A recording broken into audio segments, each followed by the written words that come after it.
যে কোনো আইন দেশের কল্যাণে দেশের মানুষের জন্য হতে হবে। তার শপথ অনুষ্ঠান সব জায়গায় শেখ মুজিবুর রহমানকে বঙ্গবন্ধু ঘোষণা করা হয়েছে, কোথাও জাতির জনক ঘোষণা করা হয়নি। এই ১৫তম সংশোধনী এর উদ্দেশ্য ছিল অসৎ। আমি আজকে হিয়ারিংয়ে প্রথম কথা বলছি, যে কোনো আইন দেশের কল্যাণে দেশের মানুষের জন্য হতে হবে।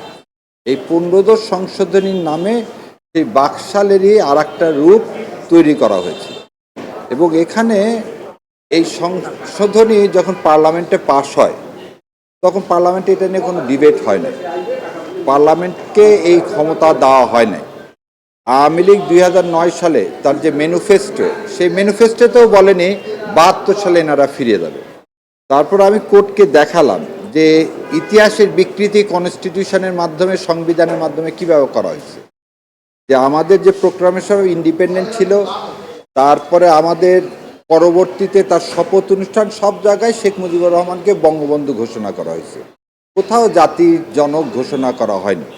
এবং ১৯৭৩ সালে ঢাকা ইউনিভার্সিটিতে ছাত্র ইউনিয়নের যে সর্বদলীয় সভা, সেখানে মোজাহিদুল ইসলাম সেলিমেরা এই বঙ্গবন্ধু উপাধিটাও কি করে নিয়েছেন, তুলে নিয়েছেন।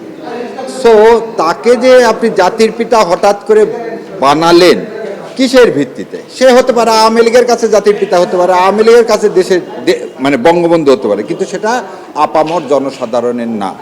এবং এই জন্যেই এই যে ফ্রড, মানুষের সাথে প্রতারণা, এই প্রতারণার জন্যে এই আইনটা বাতিল হওয়া উচিত। কিন্তু এই আইনের সব কিছু আমি বাতিল চেয়েও দুইটা জিনিস বাতিল চাইনি। একটা হচ্ছে এই আইনের প্রথমে বিসমিল্লাহির রহমানির রাহিম আছে, তো আমি কোর্টকে বলেছি বিসমিল্লাহির রহমানির রাহিমটা এক্সপান্স করে বাকিটা বাদ হবে।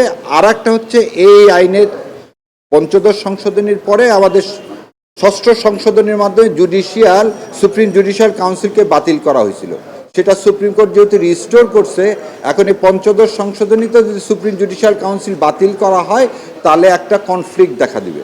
যেহেতু আদালতের রায়ে এই সুপ্রিম জুডিশিয়াল কাউন্সিল গঠন হয়েছে, সো বিসমিল্লাহ সুপ্রিম জুডিশিয়াল কাউন্সিল রেখে বাকিটাকে আমি মানে বাতিল করার জন্যে আমি আমার সাবমিশন রেখেছি। আল্লাহর ইচ্ছা ইনশাল্লাহ মনে হয় হয়ে যাবে, বাকি আল্লাহর ইচ্ছা।